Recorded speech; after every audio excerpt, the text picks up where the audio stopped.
Halo sahabat UMKM, ketemu lagi di channel Bincang UMKM. Kali ini saya akan mengunjungi salah satu pengrajin kerang di Kabupaten Cirebon, tepatnya di Palimanan. Langsung saja kita perkenalan dengan pengrajinnya, itu Pak Mas Suri ya? Mas Suri. Assalamualaikum Pak. Waalaikumsalam Pak Nana. Oke, Pak Mas Suri, boleh diceritakan nih awal mulanya terinspirasi untuk bisnis atau usaha ya di kerajinan kerang ini, Pak? Pada awalnya Pak, sekitar tahun 2007, saya waktu itu belajar terus terang itu dari orang Filipina, Pak. Oh, siap. Awalnya itu kerang kapis ya, kerang kapis dibuat lampion. Setelah itu berkembangnya, dan saat itu saya terus terang itu masih ngesup atau sup kayu di sebuah perusahaan di Cirebon. Saya tawarkan, ya bentuknya mungkin hampir mirip lah seperti ini. Ini kerang kapis saya tawarkan, dan dari perusahaan tersebut menawarkan ke buyernya waktu itu untuk Amerika. Alhamdulillah langsung meledak. Permintaan lumayan banyak, dan dari situ saya berkembang ke kerang-kerang yang lain. Ya, jenis kerangnya mungkin terlihat di belakang ini, kerang potong, ada namanya kerang black shell, kerang bibir merah, kerang darah, itu. Jadi dibikin variatif, baik itu untuk lampion, lampu meja, lampu lantai, dan juga lampu dinding, Pak. Begitu, Pak. Itu 2007 ya? Dari 2007. 2007 mulai. Nah, kenapa sih Pak Mas Suri itu memilih kerang gitu sebagai usaha? Karena pada saat itu pasar sangat potensi, Pak. Dan orang luar negeri itu sangat tertarik dengan hal-hal yang unik, natural. Jadi itu kan nggak bisa ditiru oleh mungkin negara Cina atau apa, karena bahan bakunya itu memang benar-benar dari alam. Kulit kerang itu nggak bisa ditiru. Itu, Pak. Oke, berarti karena teman-teman ya, jadi Pak Mas Suri itu berbisnis kerajinan kerang itu kalau uniknya, jadi tidak semua orang bisa meniru untuk kerajinan kerang ini ya. Pak Mas Suri.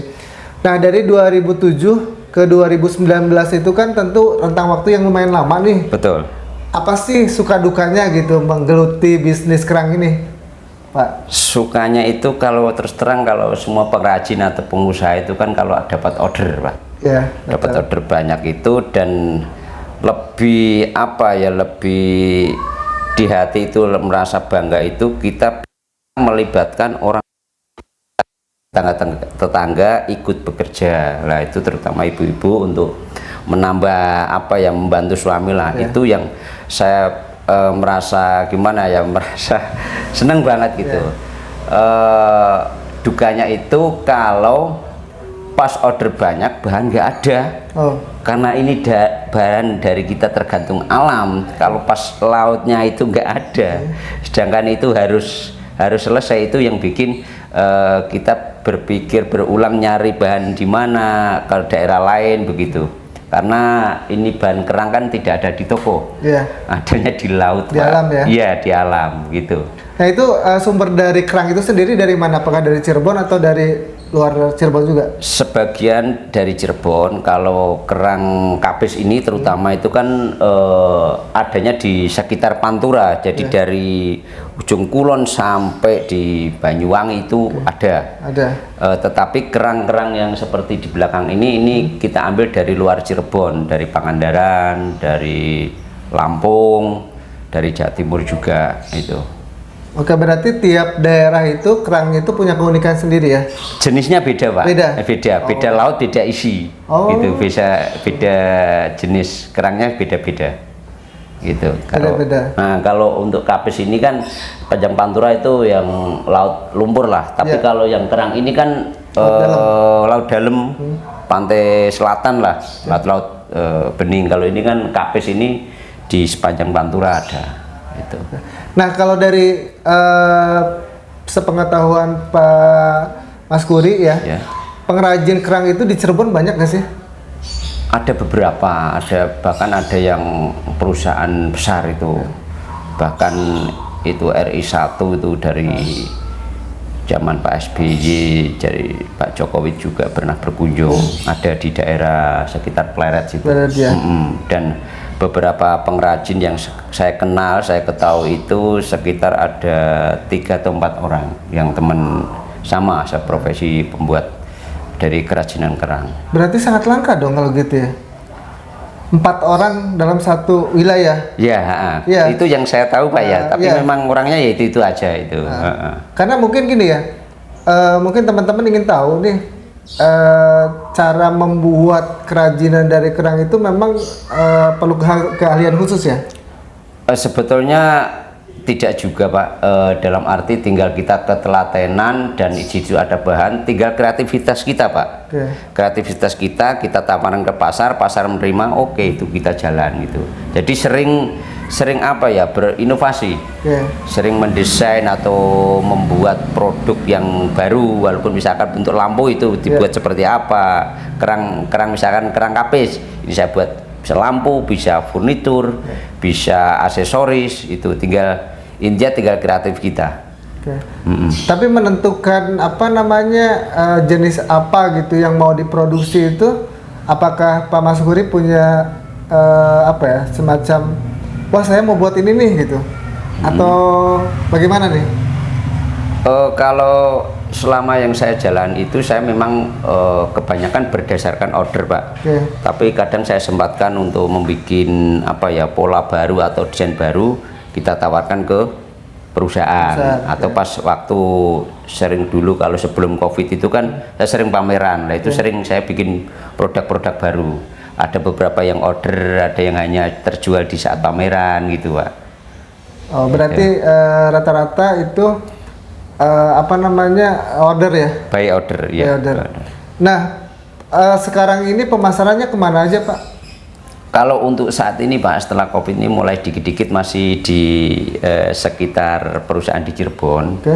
Dan dia berorientasi memang 100% dia diekspor. Khususnya yang sekarang ini Belanda. Belanda ya? Ya. Jadi kebanyakan bayarnya itu dari luar negeri? Kalau produk ini kan memang kalau di lokal itu menengah ke atas Pak, tapi kebanyakan memang produk saya itu diekspor, walaupun bukan saya yang ekspor Pak ya. Betul. Saya ada izinnya ya, ada izin atau kita sub ke perusahaan itu yang ekspor gitu, yang jualan. Nah kemarin kan COVID itu lumayan berdampak ya Pak? Sangat Pak. Sangat berdampak, karena kita kan kebanyakan itu barang untuk kirim ke luar negeri Pak.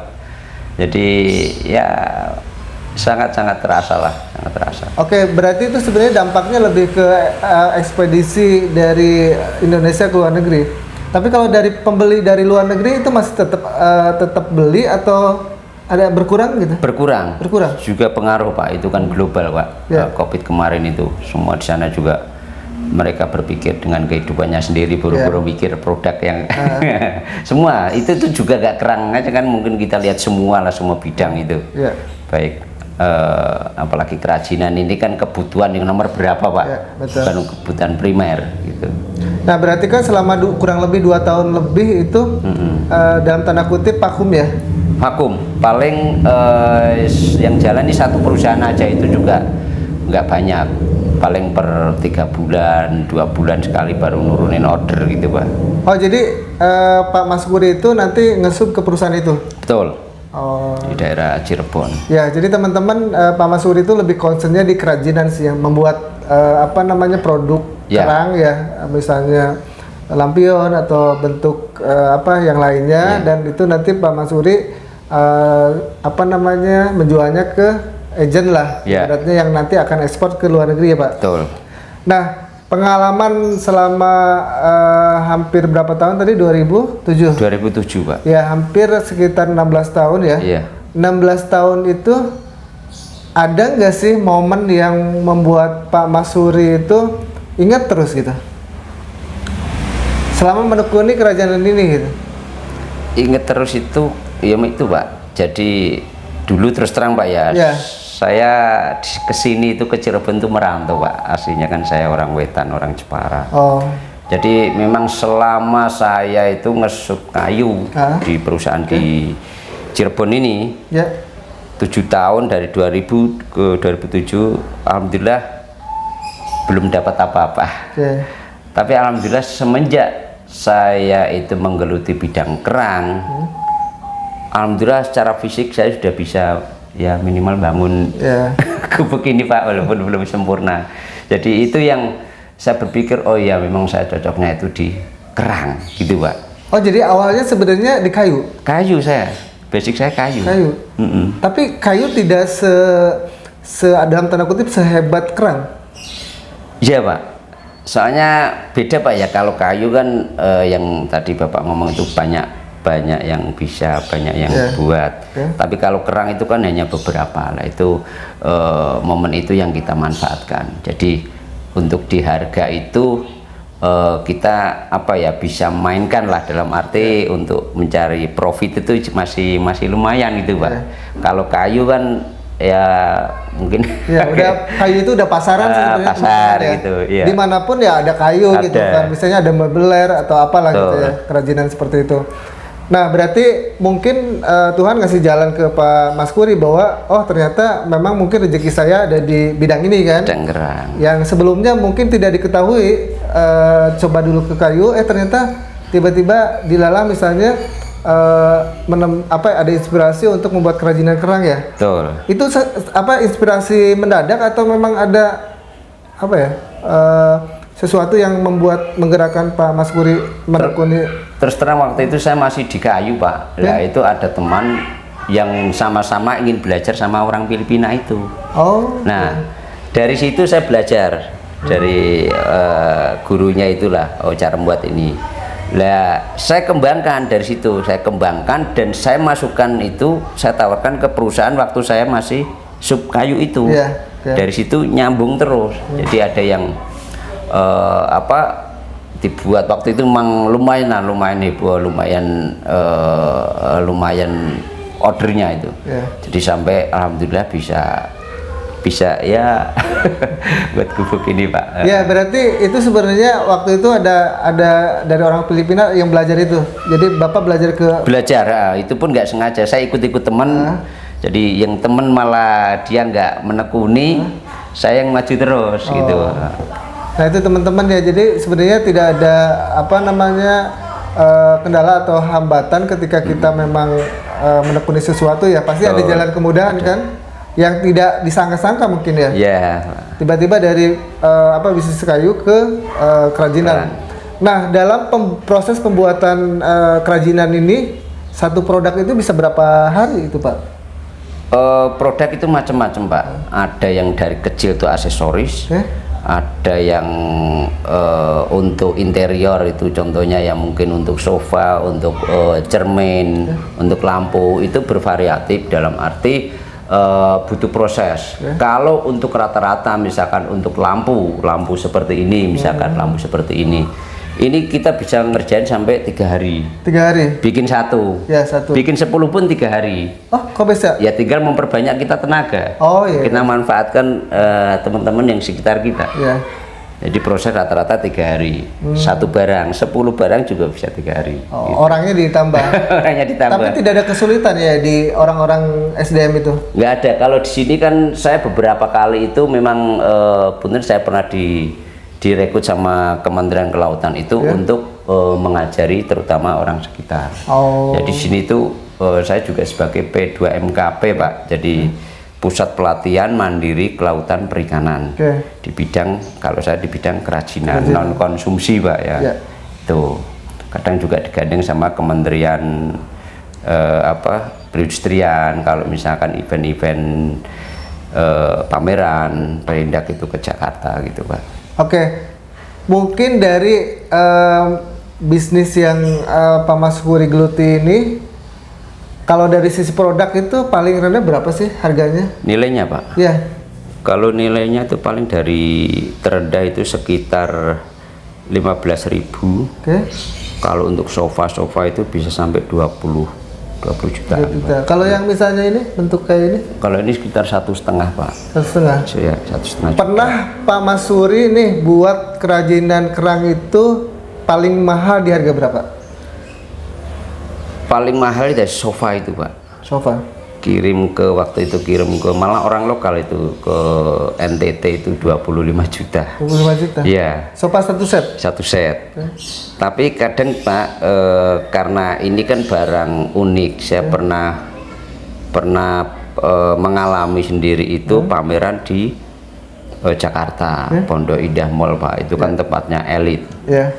Jadi terus terang barang yang kayak seperti di belakang ini, itu saya kasih bandrol itu 1.500.000. Padahal secara hitung-hitungan tuh saya udah lebih dari 100% itu. Untungnya? Untungnya. Nggak laku Pak. Karena apa, di situ tempat elit, barang segini gede, adalah teman Jakarta yang udah sukses itu. Ngasih masukan, kamu di daerah seperti elit begini kasih harga segitu ya nggak laku. Dinaikin.